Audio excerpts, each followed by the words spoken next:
Good evening. Welcome to South Asia Newsline. I'm Asia Sharma. Here are the top stories we are tracking for you on Thursday, the 22nd of March.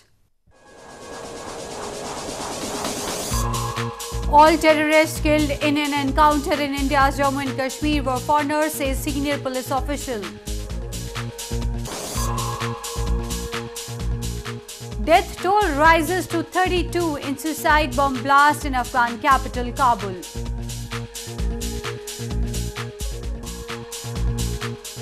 Work underway in Bangladesh Rohingya refugee camps to prepare for the upcoming monsoon. And now for all the details. A senior police official on Thursday claimed all the 5 terrorists killed in a gun battle with security forces in Kupwara district of India's Jammu and Kashmir province were of foreign origin. Meanwhile, cordon and search operations were still underway in the area on Thursday till the last reports came in.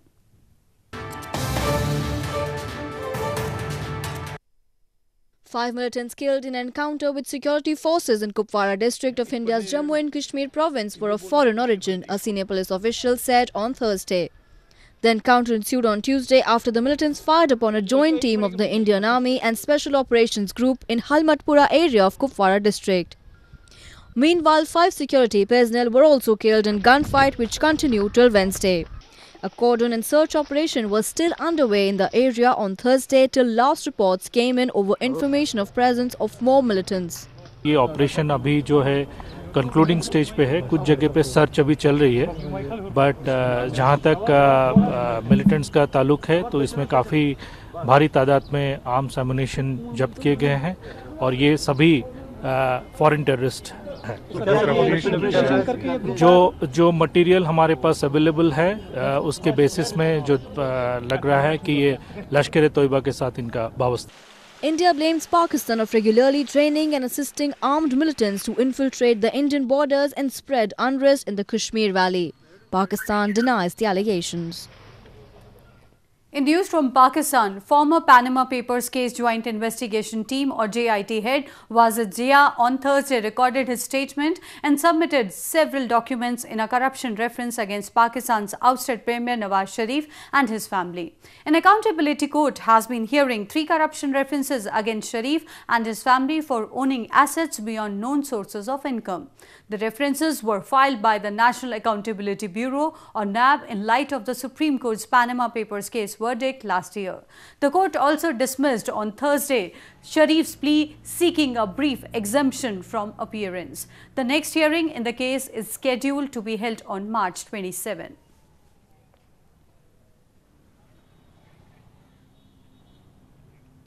Moving on, a Washington-based activist has claimed that Pakistan Army in the last few years has become radical and has begun supporting jihadist groups, which are being used to kill minorities and rights activists in the country. A Washington-based activist, Nadeem Nusrat, said on Wednesday that the Pakistani army has become radical and is supporting jihadist groups which are being used to kill minorities and rights activists in the Islamic nation. A spokesperson for Free Karachi campaign and former MQM convener Nadeem Nusrat said that instead of giving their rights, the Pakistan army was killing activists and minorities. He also said that judiciary is unable to exercise its due role in Pakistan. Fortunately, what has been happening in Pakistan is that whether it is ethnic minority or religious, they are suffering. I give you an example of Karachi, for example, which generates 70% revenue for Pakistan, where you will be hard-pressed to find any individual from Karachi in Karachi police or in paramilitary forces. In a recent report, human rights watchdog Amnesty International called on Pakistan to resolve hundreds of cases of enforced disappearances for which no one has ever been held accountable. Activists have long accused Pakistani security forces of ethnic persecution and gross human rights violations in Sindh and Balochistan. They blame that voices of persons who try to highlight the plight are muzzled. Disgruntled locals, along with the Traders Association, held massive anti-Pakistan protests recently in Pakistan-administered Kashmir against persistent power outages in the illegally occupied region. They blamed they have been living in darkness due to load shedding, which ranges from hours to weeks together.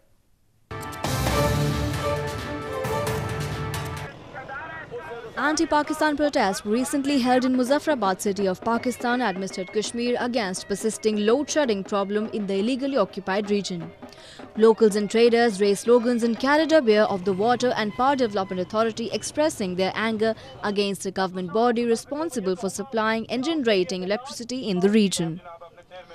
The protesters said that it is ironic that the hub of hydropower generation, Pakistan-administered Kashmir, suffers long and persistent power outrages that sometimes remain up till weeks. वापडा किसी के मातहत काम करता है। आप direct वज़ीर-ए-आज़म पाकिस्तान आज़ाद कश्मीर के वज़ीर-ए-आज़म के तवस्सुत से वज़ीर-ए-आज़म पाकिस्तान को ये डिमांड करें कि आज़ाद कश्मीर को लोड शेडिंग फ्री जोन करार दिया जाए, जो माजी में हमारे साथ कमिटमेंट होती रही कि आपका नीलम झेलम बन रहा है, आपका पतरीन बन रहा है, मंगला आपका बन चुका, आपका क्या नाम है वो जागराम बन रहा है और छोटे-छोटे आपके हेडर प्रोजेक्ट लग रहे हैं। Locals allege that it is part of Islamabad's agenda to keep the region underdeveloped. Pakistan-administered Kashmir was illegally occupied by Pakistan more than 6 decades ago. However, the Pakistani establishment has failed to develop the infrastructure of the region, leaving the people high and dry. In news from Afghanistan, the head of UN Assistance Mission in Afghanistan, Tadamichi Yamamoto, has strongly condemned the suicide attack in Kabul that killed at least 32 civilians on Wednesday. The explosion in the Afghan capital was the latest in a wave of violence in the country that has been killing hundreds of civilians from past 1 year. Head of the UN Assistance Mission in Afghanistan, or UNAMA, Tadamichi Yamamoto, has strongly condemned the suicide attack in Kabul that left at least 32 civilians dead and wounded dozens on Wednesday. Yamamoto said the explosion occurred in a civilian-populated area where Afghans had gathered peacefully to celebrate Nowruz, the beginning of the new year. The incident took place after a suicide bomber blew himself up near a Shiite shrine in Afghan capital, Kabul. The blast was the latest in a series to have hit Shiite targets in Kabul and came as people were walking away from the shrine near the city's main university. Based on statistics of the Afghanistan Human Rights Commission, or AIHRC, last year over 10,000 Afghan civilians were killed and wounded during attacks across the country. The victims also reportedly included around 2,000 children. Moving on to news from Bangladesh, as fears mount for the safety of hundreds of Rohingyas in Bangladesh ahead of the impending monsoon season, work is underway in refugee camps to make vital improvements to the shelters. The refugees fled into Bangladesh following an army crackdown in Myanmar in August last year.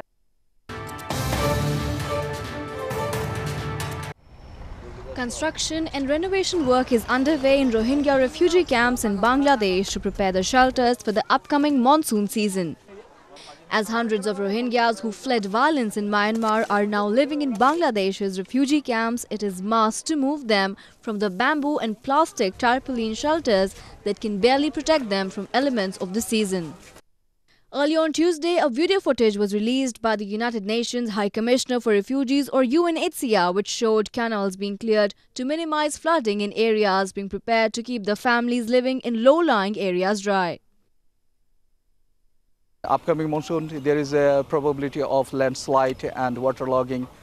So we have to shift it to some vulnerable families from Kutupaling area to the new safe places. Government acquired 123 acres of land for their relocations, and with the support of the UNHCR, we have to develop this area, and you see what is happening there.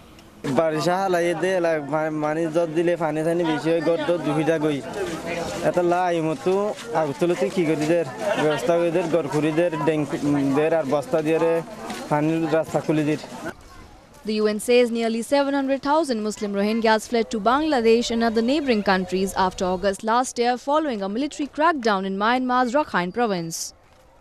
The military crackdown was prompted after a series of attacks by Rohingya insurgents on security posts. Scores of tourists in India's northwestern Jaipur city gathered to witness the celebration of colourful Hindu festival Gangaur with fervour recently. The Gangaur festival marks the culmination of 18-day-long special prayers that begin on Holi, the festival of colours, and is majorly celebrated in parts of India.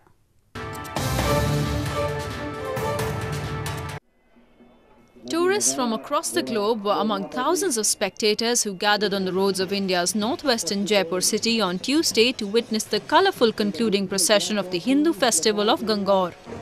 The grand procession, which included artists dressed in colourful costumes, danced to drum beats, a band performance, decorated elephants, camels and bullock carts.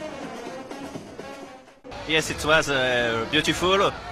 I planned my schedule to be here for Gangaur, because I'm here in India for 1 month, and I wanted to see a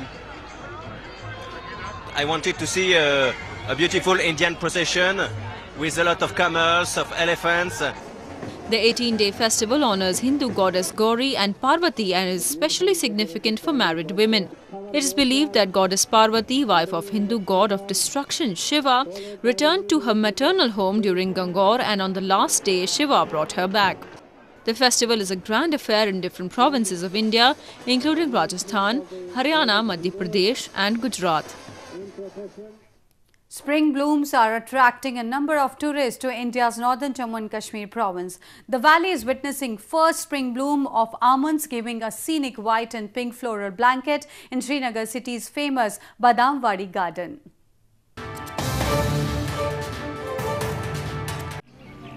Almond trees are in full blossom due to early summer-like weather conditions in India's Jammu and Kashmir province. Tourists are thronging Valley's Badamwadi garden in Srinagar city to see mystical pink and white almond blooms as they are a sight to behold. Almond trees are among the first to bloom in the valley, lending an aromatic air to the spring. The almonds from these gardens, known locally as Badamwadi, are known for their superior taste and high quality. और यहाँ पे देखो कि बादामवाड़ी में आज rush भी बहुत है, टूरिस्ट भी बहुत आए, इससे हमें भी एक अच्छा फीलिंग्स आती है कि हमें भी बाहर से लोग आते हैं, देखते हैं कश्मीर कितना अच्छा ब्यूटीफुल है, तो मैं सबसे गुजारिश करता हूँ कि वो आ जाए यहाँ टूरिस्ट वगैरह. It's a peaceful place and people over here are very friendly, and I wish and pray that more tourists come to Kashmir. Kashmir Valley is known for its incomparable beauty, which makes it a favorite holiday destination amongst tourists. Kashmir's beauty is particularly enhanced during the spring season due to the almond trees that blossom and present a surreal blanket of white and pink in the majestic mountainous landscape. A juice seller's pet shop gathered crowds recently as they witnessed a 4.5 feet long ignua lizard being kept as a new pet in India's central Indore city. The lizard has become popular, especially between kids and teens of the city.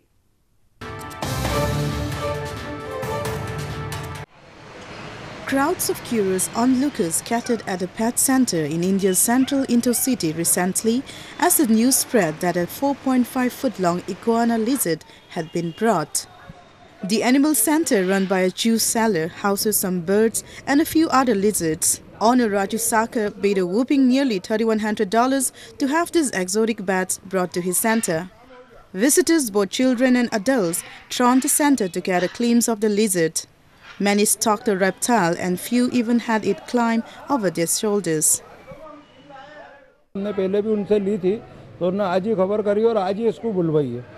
और आप इसके रंग देखो हुए, चेहरा देखो हुए, कितने प्रकार की डिजाइन है, कितने प्रकार की इसके कुदरती जो करिश्मा रहता है वो आप देखो हुए.